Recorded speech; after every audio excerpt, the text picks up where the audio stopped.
सुबह होते ही जो नाम सबसे पहले याद आता है, जो वहां पर आता है, वो आप हैं गुरुजी। विश्वासों के आवागमन के साथ जो एक नाम दिल की रूह तक उतरता है, वो आप हो गुरुजी। आठों पहर जिसकी निगहबानी में हम बिताते हैं, वो आप हैं गुरुजी। हम जो भी करें हमें सीधी राह पे लेके आते हैं, वो आप हैं गुरुजी। आपकी रहमतों के चर्चे कहाँ तक बयां करें, ना आदि है ना कोई अंत है। अपनी शरण में यूं ही बनाए रखना गुरुजी। ना आशीर्वाद सारी संगत पे रखिए गुरुजी। जय गुरुजी। गुरुजी के चरणों में कोटि कोटि नमन। अनंतम अनंतम अनंतम शुक्राना संगत जी। दिल से जितना शुक्राना कीजिए उतना कम है संगत जी, जितना कीजिए उतना कम है। गुरुजी ने हमें क्या क्या दिया है वो सिर्फ हम ही जानते हैं, जिसके गुरुजी काम संवारते हैं, जिसकी जिंदगी को आसान बनाते हैं। और एक हम ही नहीं, सारी संगत उनके पीछे इसीलिए लगी हुई है कि गुरुजी हैं परमात्मा शिव का रूप। तो आइए उन्हीं के नाम को याद करते हुए एक बार उनका मंत्र दिल से बोलते हैं, बड़े प्रेम से बोलते हैं, बड़े भाव से बोलते हैं संगत जी। ओम नमः शिवाय। शिव जी सदा सहाय। ओम नमः शिवाय। गुरुजी सदा सहाय। संगत जी हम पढ़ रहे हैं जी शिव पुराण का महात्म्य यानी कि महिमा। तो हमने 4 अध्याय इसके पढ़ लिए हैं। आज हम इसका लास्ट अध्याय पढ़ेंगे महिमा का। आइए स्टार्ट करते हैं यहाँ से। चंचला के प्रयत्न से पार्वती जी की आज्ञा पाकर तंबुरु विंध्य पर्वत पर शिव पुराण की कथा सुनाकर विंदुक का पिशाच योनि से उद्धार करना तथा उन दोनों दंपति का शिव धाम में सुखी होना। सूजी कहते हैं शौनक, एक दिन परमानंद में निमग्न हुई चंचला ने उमा देवी के पास जाकर प्रणाम किया और दोनों हाथ जोड़कर वह उनकी स्तुति करने लगी। चंचला बोली, गिरिजा नंदिनी स्कंद माता उमे, मनुष्यों ने सदा आपका सेवन किया है। समस्त सुखों को देने वाली शंभु प्रिय, आप ब्रह्म स्वरूपिणी हैं, विष्णु और ब्रह्मा आदि देवताओं द्वारा सेव्य हैं। आप ही सगुणा और निगुणा है तथा आप ही सूक्ष्म सच्चिदानंद स्वरूपिणी आध्या प्रकृति है। आप ही संसार की सृष्टि, पालन और संहार करने वाली हैं। तीनों गुणों का आश्रय भी आप ही हैं। ब्रह्मा, विष्णु और महेश्वर, इन तीनों देवताओं का आवास स्थान तथा उनकी उत्तम प्रतिष्ठा करने वाली पराशक्ति आप ही हैं। सूजी कहते हैं शौनक, जिससे सद्गति प्राप्त हो चुकी थी, वह चंचला इस प्रकार महेश्वर पत्नी उमा की स्तुति करके सिर झुकाए चुप हो गई। उसके नेत्रों में प्रेम के आंसू उमड़ आए थे। तब करुणा से भरी हुई शंकर प्रिया भक्त वत्सला पार्वती देवी ने चंचला को संबोधित करके बड़े प्रेम से इस प्रकार कहा। पार्वती बोली, सखी चंचले सुंदरी, मैं तुम्हारी की हुई इस स्तुति से बहुत प्रसन्न हूँ। बोलो, क्या वर मांगती हो? तुम्हारे लिए मुझे कुछ भी अदेय नहीं है। चंचला बोली, निष्पाप गिरिजा कुमारी, मेरे पति विंधु इस समय कहाँ है? उनकी कैसी गति हुई है यह मैं नहीं जानती। कल्याणमयी दीन वत्सले, मैं अपने उन पतिदेव जिस प्रकार संयुक्त हो सकूं वैसा ही उपाय कीजिए। महेश्वरी महादेवी, मेरे पति एक शूद्र जातीय वेश्या के प्रति आसक्त थे और पाप में ही डूबे रहते थे। उनकी मृत्यु मुझसे पहले ही हो गई थी। ना जाने किस गति को वे प्राप्त हुए। गिरिजा बोली, बेटी, तुम्हारा विंदुक नाम वाला पति बड़ा पापी था। उसका अंतःकरण बड़ा ही दूषित था। वैश्या का उपभोग करने वाला वह महामूढ़ मरने के बाद नरक में पड़ा। अनगिनत वर्षों तक नरक में नाना प्रकार के दुख भोग कर वह पापात्मा अपने शेष पाप को भोगने के लिए विंध्य पर्वत पर पिशाच हुआ है। इस समय वह पिशाच अवस्था में ही है और नाना प्रकार के क्लेश उठा रहा है। वह दुष्ट वही वायु पीकर रहता है और सदा सब प्रकार के कष्ट सहता है।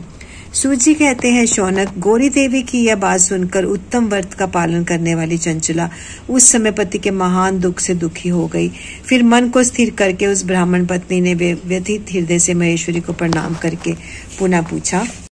चंचला बोली, महेश्वरी महादेवी, मुझ पर कृपा कीजिए और दूषित कर्म करने वाले मेरे उस दुष्ट पति का अब उद्धार कर दीजिए। देवी, कुत्सित बुद्धि वाले उस पापात्मा पति को किस उपाय से उत्तम गति प्राप्त हो सकती है, यह शीघ्र बताइए। आपको नमस्कार है। पार्वती ने कहा, तुम्हारा पति यदि शिव पुराण की पुण्यमयी उत्तम कथा सुने तो सारी दुर्गति को पार करके वह उत्तम गति का भागी हो सकता है।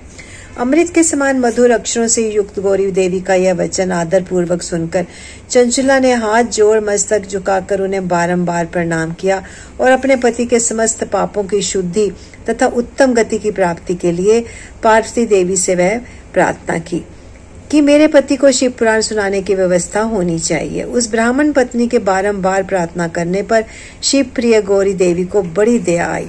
उस भक्त वत्सला महेश्वरी गिरजा कुमारी ने भगवान शिव की उत्तम कीर्ति का गान करने वाले गंधर्वराज तुम्बुरु को बुलाकर उनसे प्रसन्नता पूर्वक इस प्रकार कहा, तुम्बुरो, तुम्हारी भगवान शिव में प्रीति है। तुम मेरे मन की बातों को जानकर मेरे अभीष्ट कार्यों को सिद्ध करने वाले हो, इसलिए मैं तुमसे एक बात कहती हूँ, तुम्हारा कल्याण हो।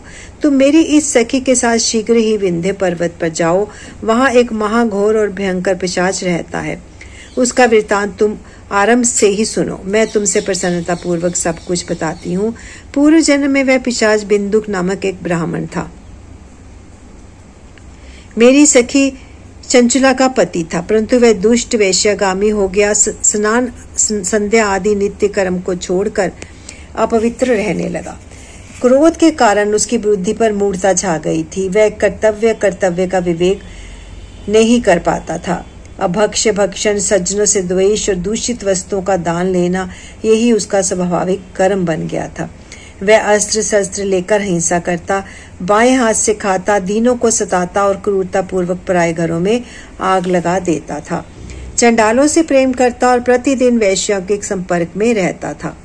वह दुष्ट बड़ा ही दुष्ट था। वह पापी अपनी पत्नी का परित्याग करके दुष्टों के संग में ही आनंद मनाता था। वह मृत्यु पर्यंत दुराचार में ही फंसा रहा।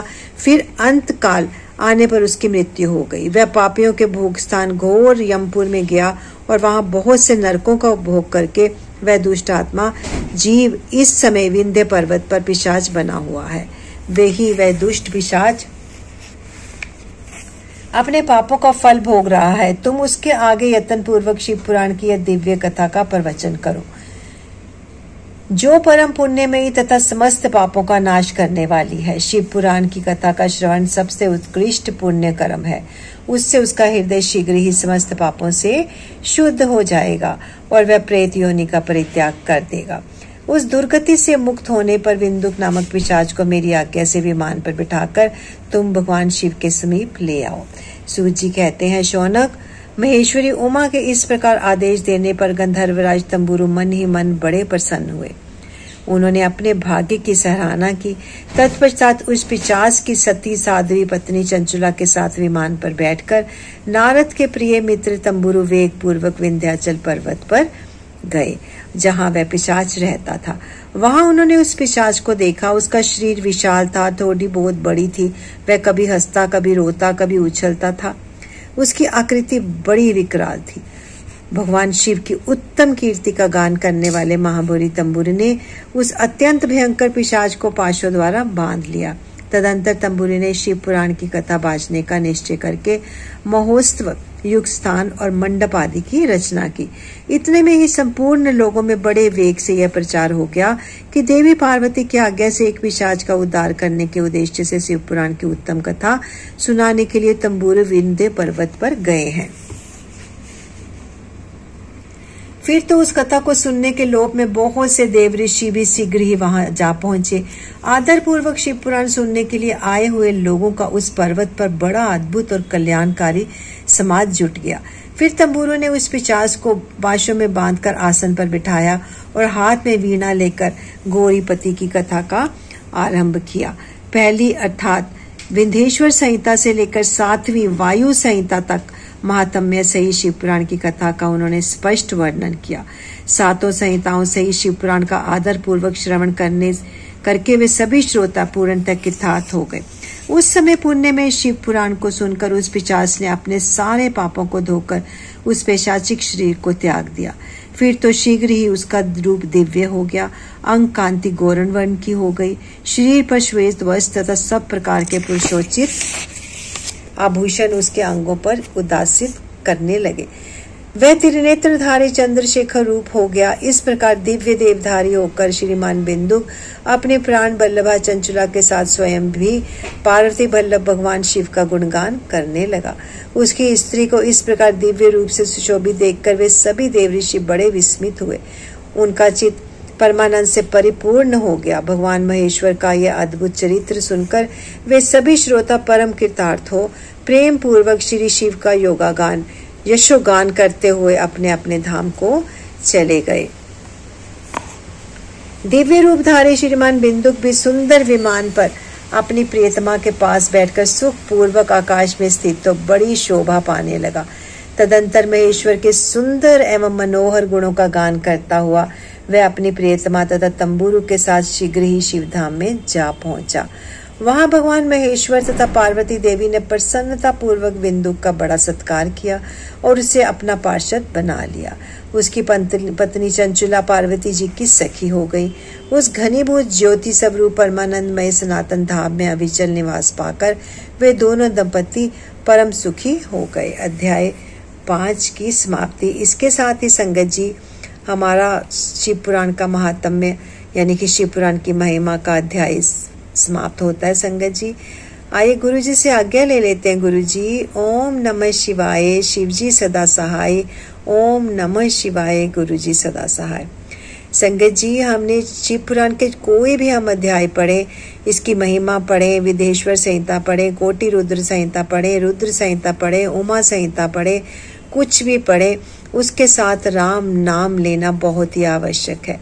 और उसके लिए हमने शुरू किया हुआ है जी सुंदरकांड का पाठ, वो भी अर्थों के सहित। तो आप ये पढ़ने के बाद सुंदरकांड का पाठ अवश्य सुने, थोड़ा सुने ज्यादा सुने, सुने जरूर। राम नाम मुख से उच्चारित होना बहुत ही आवश्यक है शिव जी को प्रसन्न करने के लिए। तो आइए गुरु जी का मंत्र जाप बोलते हैं, बहुत ही प्रेम से, बहुत ही भाव से, बहुत ही दिल से।